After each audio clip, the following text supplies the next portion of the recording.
Hi, this is Jeff Curto, and welcome to episode number 159 of Camera Position, the podcast about the creative side of photography. Human values.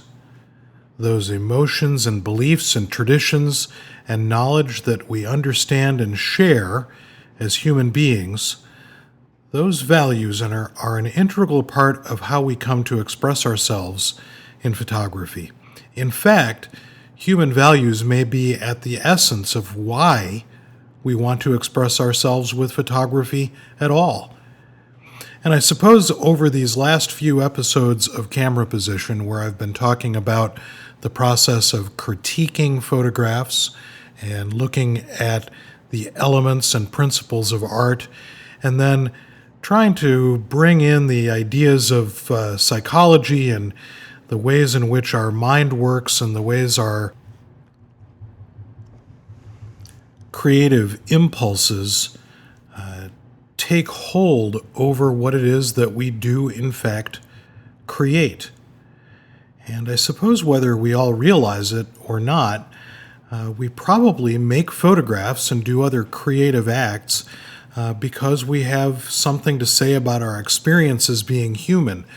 And I think there are many ways that we can look at that in terms of how we choose our subject matter in photography, what it is that we choose to look at in the photographic world.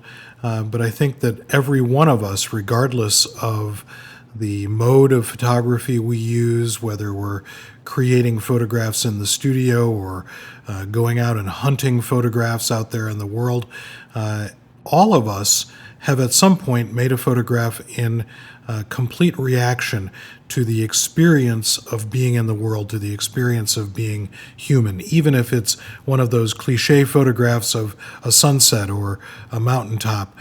We have to respond in that human way.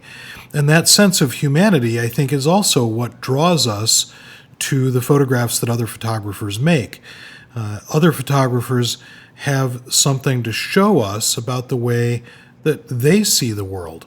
And whether we think about it this way or not, when we are drawn to certain photographers' work, when we say, oh, I love that photographer's work, we are in fact being drawn to their sense of humanity. So you're attracted to their sense of humanity, and with any degree of good fortune, that other photographer may be attracted to your sense of humanity. And it was really my reading of Rollo May and The Courage to Create that kind of led me to this idea of looking at photography as a humanistic enterprise. Certainly I'm not the first person to look at this, but it prompted my visits to my bookshelf and taking a look at photographers who have tried to look at the more deeply seated notions of how we photograph and what we photograph. And I ran across a few quotations that I thought might be interesting to share with you relative to this notion. One of them by Robert Frank, who said, "There is one thing the photograph must contain: the humanity of the moment. This kind of photography is realism. But realism is not enough. There has to be vision, and the two together can make a good photograph." So Robert Frank saying that there has to be a humanity in the photograph, but there also has to be the photographer's vision of what to say about that humanity. And between the two of those things, one can make a photograph. When it comes to looking at deeper meanings in images, I often think of photographer Minor White, who taught us that, quote, "photographs can be outward expressions of inward states. They're about not just what something is, but rather what else it is." That whole notion that Minor White frequently talked about photographs being the thing itself, but something else as well.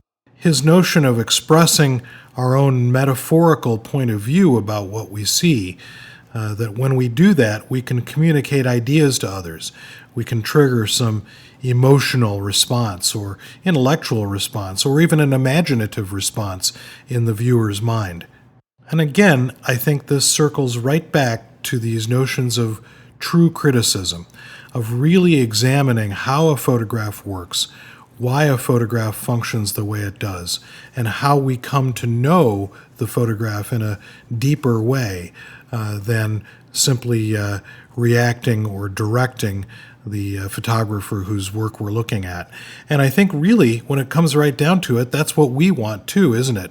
We want someone to respond to our photographs and think about them, think about what it is that we're trying to put into the image on a deeper level. And I think often about students of photography that I've had who have attempted to express something deeper or larger in photography and having it work either tremendously well or not so well.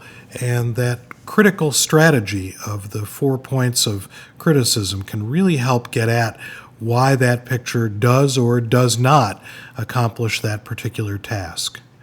So I'll leave you with one last quotation here from Edward Weston, who said, "This, then, to photograph a rock, have it look like a rock, but be more than a rock.